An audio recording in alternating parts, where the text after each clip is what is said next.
اور رضا حیدر کے ساتھ کیا ہوا ہے ان سے پوچھتے ہیں, سنتے ہیں اور پھر جانتے ہیں کہ یہ اس اسکیم کو کیا کہتے ہیں. جی رضا, السلام علیکم. وعلیکم السلام. میڈم میرے ساتھ دراصل ایک ایسا واقعہ پیش آیا کہ ایک ایپ ہے جہاں مختلف قسم کی اشیاء جو ہیں وہ سیل ہوتی ہیں. اچھا. تو وہاں پر مجھے ایک گاڑی پسند آئی. جی. تو پہلے تو میں نے اس گاڑی کی جو ایکچوئل قیمت تھی وہ میں نے دیکھی. ٹھیک تو ہے. وہ جو ریئل اس کی پرائز آ رہے تھے وہ مارکیٹ میں 20 لاکھ روپے تھے. ٹھیک ہے. تو اس ایپ کے اوپر وہ جو پرائز آ رہے تھے وہ 15 لاکھ تھے. تو میں بڑا حیران ہوا, چونکہ میرا کام ہے تو پھر مجھے دلچسپی اس میں بڑھ گئی کہ تو کم پیسوں میں مل رہی ہے تو اس کو میں پرچیز کرتا ہوں.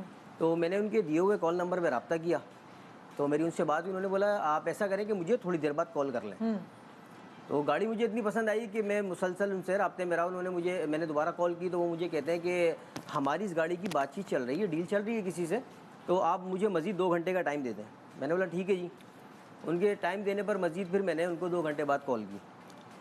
تو وہ شخص مجھ سے مطلب فائنلی اس کی کوئی بات نہیں کر رہا, ٹائم دیے جا رہا ہے, اور میں مسلسل اس سے رابطے میں ہوں. وہ آپ کو اور کریزی کر رہا تھا, ایکسائٹڈ کر جا رہا تھا بار بار اس طرح. اچھا, میں اتنا انٹرسٹڈ ہوا ہوں کہ میں بار بار بس اس سے رابطہ کرنا چاہ رہا ہوں کہ کسی طریقے سے.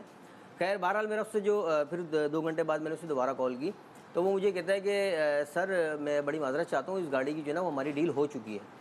تو مجھے بڑا غصہ آیا. مطلب یار آپ نے مجھے مسلسل انگیج رکھا ہوا ہے اور میں آپ سے پوچھ رہا ہوں تو آپ 2 گھنٹے 2 آورس آپ مجھے مسلسل ٹائم دیے جا رہے ہیں. کہنے لگے سر وہ آپ ناراض نہ ہوں اور آپ ایسا کریں کہ DHL کے آفس چلے جائیں اور وہاں ایک گاڑی کھڑی ہوئی ہے وہ آپ جا کر دیکھ لیں. تو جیسی گاڑی وہ میں نے ایپ کے اوپر دیکھی, مطلب شاید ایسی ہی گاڑی ہوگی. اب جب میں وہاں پہنچا ان کے بتائے ہوئے پتے پر, تو میں نے جو دیکھی گاڑی وہ تو اس سے بھی کئی گنا لاکھ درجے اچھی, ٹپ ٹاپ فرسٹ کلاس. اچھا گاڑی میں نے صرف باہر سے ہی دیکھی. تو میں نے ان سے رابطہ کیا, مطلب یار اب اس گاڑی کے بارے میں مجھے کچھ بتائیں. تو گاڑی مجھے پسند آئی ہے. تو کہنے لگے سر اس کا سلسلہ کچھ ایسا ہے کہ یہ ہے آپشن کی کار, تو یہ آپ کو جو ہے نا آدھی قیمت میں مل جائے گی. تو میری تو خوشی اور بڑھ گئی کہ آپشن ہوتا ہے جو نیلامی ہوتی ہے اس کی کار. بالکل بالکل آپشن کی کار. تو وہ آدھی قیمت میں مل رہی تھی, تو وہ تھی بھی بہت اچھی گاڑی. تو میں نے بولا ٹھیک ہے, تو زبردست آپ اس کے بارے میں مجھے بتائیں کہ کیا سلسلہ ہے. تو کہنے لگا کہ اس کے لیے ہمیں جو ہے نا وہ سر ایک شخص کو روکے رکھنا ہوگا. تو آپشن کی کار ہے تو اس کے لیے آپ نے جو ہے وہ مجھے فوری طور پہ 3 لاکھ روپے جو ہے وہ میرے نمبر پہ ٹرانسفر کر دیں.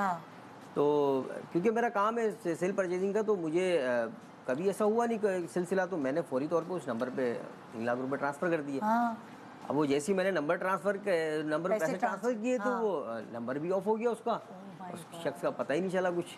اوہ مائی گاڈ.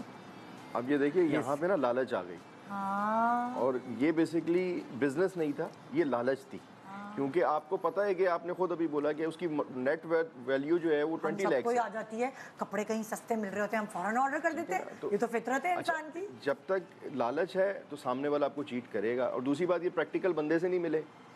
انہوں نے فون کے اوپر ساری ڈیل کی, ایک کھڑی ہوئی گاڑی دیکھ کے پیسے دے دیا, وہ گاڑی کسی کی بھی ہو. ٹھیک ہے نا, تو پریکٹیکل یہ بندے سے نہیں ملے. ہماری زبان میں اچھا اس کے بعد یہ کیس لے کے چلے گئے ہوں گے جی میرے ساتھ فراڈ ہو گیا, مجھے سالو کر کے دو. اب اس کو کون ڈھونڈتا رہے. وہ ان سے کرائم ہوا ہے کراچی میں. نہیں, جیسے جو وہ نمبر ہے, میں یہ پوچھنا چاہ رہی ہوں اسی کیس سے ریلیٹڈ, اب جو نمبر ہے جس پہ انہوں نے پیسے بھیجے ہیں وہ نمبر ٹریس میں اسی پہ آ رہا ہوں نا, کہ کراچی میں ان سے ساتھ چیٹنگ ہوئی, فراڈ ہو گیا. وہ بندہ بیٹھا ہے کوئی پنجاب کے کسی گاؤں کے اندر. اب کیس پہلے یہاں رجسٹرڈ ہو, پھر پولیس کو یہاں کی FIA کو وہاں پہ ریڈ کرنے کی پرمیشن چاہیے, جب تک وہ بندہ کدھر ہوگا.